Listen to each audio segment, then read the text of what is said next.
Europe 1 Social Club, 21h, 22h. Frédéric Tadei. Patrick Bruel, vous êtes à l'affiche d'Un sac de billes, le film de Christian Duguay qui sort demain en salle. C'est un remake du film de Jacques Doyon sorti en 1974. Alors, c'est une question que je pose souvent dans cette émission. Pourquoi refait-on un film ? C'est une habitude américaine à laquelle les Français se sont mis depuis le début des années 2000, j'ai l'impression d'ailleurs. Si encore on refaisait les films ratés ou les films qui n'ont pas marché, mais non, on refait toujours les chefs-d'œuvre. Vous trouvez pas ça bizarre ? C'est la question que je me suis posée quand on me l'a proposé. Et c'est pour ça que j'allais le refuser d'ailleurs. Vous avez dû hésiter, forcément. Beaucoup. Et j'ai hésité beaucoup au point même que, par courtoisie, je suis allé rencontrer le metteur en scène. Et il m'a beaucoup séduit. Son regard, sa personnalité, l'angle qu'il voulait prendre pour ce film, la nouvelle lecture qu'il faisait du livre. Et puis, de resituer cette histoire de nos jours, finalement, c'est pas plus mal, parce qu'il y a beaucoup de gens qui n'ont pas vu le film de Doyon, beaucoup de gens qui n'ont peut-être pas lu le livre, qui ne connaissent pas cette histoire, qui ne savent pas que c'est une histoire vraie, de deux petits héros qui, pendant la guerre, vont sauver leur vie grâce à leur courage et à l'instinct et l'intelligence de leur père. C'est vrai que c'est un... Et puis quand j'ai parlé avec Duguay, je lui ai dit, de toute façon, ce film ne tient que si vous avez deux enfants absolument exceptionnels, sinon il n'y a pas de film. Et là, il m'a montré les essais sur un iPad, et je suis resté complètement scotché devant ce que je voyais. Je me suis dit, ça, c'est un moment à part. J'ai envie de participer. J'ai eu envie d'aller dans l'histoire. Et aujourd'hui, je suis très, très, très heureux de l'avoir fait. Alors, c'est un récit autobiographique de Joseph Joffo, Un sac de billes, qui raconte comment deux petits garçons juifs, lui et son frère, âgés de 10 et 12 ans à l'époque, se retrouvent livrés à eux-mêmes et comment ils parviennent à survivre dans la France occupée par les Allemands. Quand je l'ai lu enfant à sa sortie en 1973, ça pouvait passer pour de l'histoire ancienne.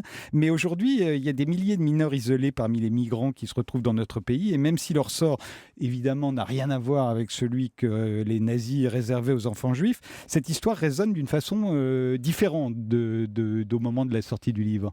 À plein d'égards, par rapport à ce que vous dites, évidemment, par rapport à une montée d'antisémitisme qui n'est même plus filigranique en Europe. Mais en effet, on peut comparer ce qu'a fait Joseph Joffo d'ailleurs. Ce qui est comparable, vous avez raison d'y mettre la nuance, parce qu'évidemment, ça n'est pas la même chose du tout, mais en l'occurrence des enfants séparés de leur famille, déracinés, arrivés en terrain hostile. C'est ce qu'a dit Joseph Joffo, qui est toujours vivant.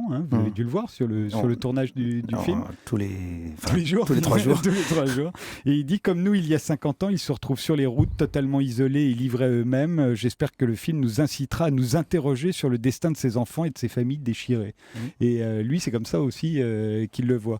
Patrick Bruel, ce qu'il y a de plus héroïque et en même temps plus difficile à comprendre pour les spectateurs d'aujourd'hui, c'est le fait que le père que vous incarnez se sépare de ses enfants, qui les envoie seuls vers la zone libre. Je suis sûr qu'en l'interprétant, vous vous êtes vous-même posé la question, est-ce que j'aurais été capable de faire la même chose ? Évidemment, mais je me suis dit que non, j'aurais pas été capable. J'aurais pas été capable parce que quel est le père qui arrive à avoir autant de lucidité, de sang-froid et de vision pour laisser partir deux enfants en pleine nuit en une demi-heure. Ça dure une demi-heure. Voilà une carte, voilà de l'argent, voilà quelques conseils, voilà quelques directives et voilà une consigne de ne jamais dire sous aucun prétexte que vous êtes juif. Et c'est parti. Mais pour les obliger à jamais dire qu'ils sont juifs, il y a une épreuve, et cette épreuve qui est une des scènes les plus marquantes du film, une épreuve où le père va mettre des gifles à son fils jusqu'à ce qu'il l'avoue, et le fils n'avoue pas. Et en fait, cette scène va résonner parce que plus tard, il y aura un interrogatoire avec Aloïs Brunner, qui va se passer de la même façon. Si on vous dit pas que c'est une histoire vraie, vous dites que le scénariste, il est allé un peu loin, quoi. Et en fait, non, ce type, Roman Joffo, a vu ce qui allait se passer, et parce que lui avait été obligé de quitter la Russie au moment des pogroms, peut-être qu'il a un coup d'avance sur les autres, et voilà. Et en se séparant de ses enfants, il les sauve. Moi, je pense pas. Non, je pense que je serais parti avec eux en disant, quoi qu'il arrive, au moins s'il se passe quoi que ce soit, on est ensemble. Et évidemment, je nous aurais tous condamnés. Mais je ne crois pas que j'aurais cette force. J'en sais rien après, devant le fait accompli, on peut Les dire. adultes et les parents notamment ont toujours tendance à se surestimer en pensant que leur protection garantit à leurs enfants davantage de survie. Au fond, la morale du livre de Joffo, c'est le contraire. Exactement. C'est le dire que les enfants livrés à eux-mêmes, en qui on a confiance, vont chercher dans des valeurs essentielles qu'on leur a inculquées. C'est-à-dire que toute la mémoire du père de Roman, enfin du personnage que j'incarne, va suivre ces enfants tout au long de leur vie, tout au long de leur parcours, tout au long de ce périple incroyable, qui est quand même ponctué par la chance. La chance, est-ce que ça existe? La chance et le destin de rencontrer des justes, de rencontrer ce curé qui dans le train va déjà les sauver, ce curé encore une fois qui va les sauver, cet homme incroyable qui va les accueillir dans ce centre Moisson Nouvelle. Alors est-ce que c'est de la chance ou est-ce que l'histoire et le destin a voulu que ces enfants survivent pour pouvoir raconter? Parce qu'il fallait bien qu'il y en ait qui survivent pour raconter. Et aujourd'hui on arrive à un stade où il faut remettre une couche sur l'histoire et raconter. Parce qu'on arrive au moment où la zone d'oubli peut commencer. Parce qu'il y a des enfants, et notamment les 2 enfants avec qui on a tourné, qui ont appris tout ça parce qu'ils ont lu le livre et parce qu'ils ont eu le scénario entre les mains et qu'on leur a raconté l'histoire. Parce que dans leur lycée, même s'ils font la Première Guerre mondiale et la Deuxième Guerre mondiale, on survole un peu parfois cette tragédie, pour pas dire, il y a certains qui en font l'économie même. Et puis on n'explique pas ce qui se passe entre les 2 guerres. Si on n'explique pas ce qui se passe entre les 2 guerres, on ne comprend pas la Deuxième Guerre mondiale. Si on n'explique pas la crise de 29, on ne comprend pas la montée des nationalismes. On ne comprend pas le repli sur soi et ce qui va se passer en Europe à ce moment-là. Si aujourd'hui on ne comprend pas ça, c'est difficile de comprendre 2008, de comprendre la montée des nationalismes en ce moment et tout ce qui est en train de se passer dans notre monde, pas uniquement en Europe. Donc aujourd'hui, c'est vrai que quand on assiste à tous ces débats politiques en long, en large et en travers. La seule chose qui, moi, m'intéresse et m'interpelle, c'est pas à gauche, droite, centre, mais ça, je m'en fous, c'est l'Europe. Qui me parle de l'Europe et qui m'en parle bien? Qui me dit que cette Europe va être, puisqu'elle n'est pas sur des bonnes bases, va être reconstruite? Et on va repartir vers quelque chose qui est fondamental. C'est fondamental d'avoir un pacte et un socle commun.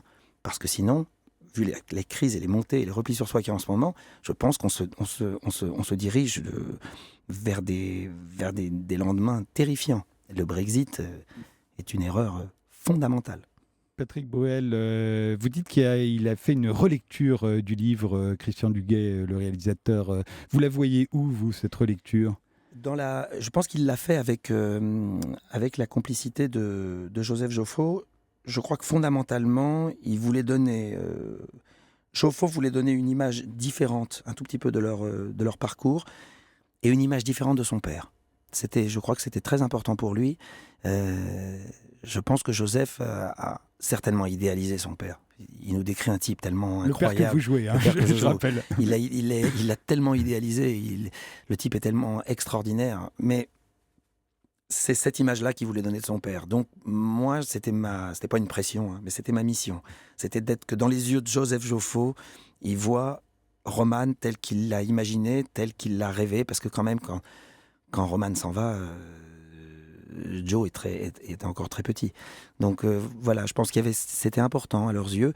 Et puis je crois que surtout, redonner un éclairage sur cette période aujourd'hui à des jeunes enfants, c'est fondamental. Parce qu'on passe par le prisme des enfants. Ça aussi, c'était tentant pour le film, parce que depuis le film de Louis Malle, pour voir les enfants, j'en avais pas forcément... Il y a eu Monsieur Batignolles aussi. Mais enfin, le héros, c'était quand même un adulte. C'était quand même l'adulte. Le message du livre de Joseph Joffo, pour moi, c'était que s'il y avait des Français collaborateurs et antisémites, la grande majorité de la population n'était ni collaboratrice ni antisémite, et c'était grâce à cela, en partie, que son frère et lui et beaucoup d'autres avaient survécu. Et la France. Voilà. Et le film est, je trouve, moins tendre avec les Français. Ça commence par l'instituteur qui leur fait l'éloge en classe du nazisme et de l'armée allemande.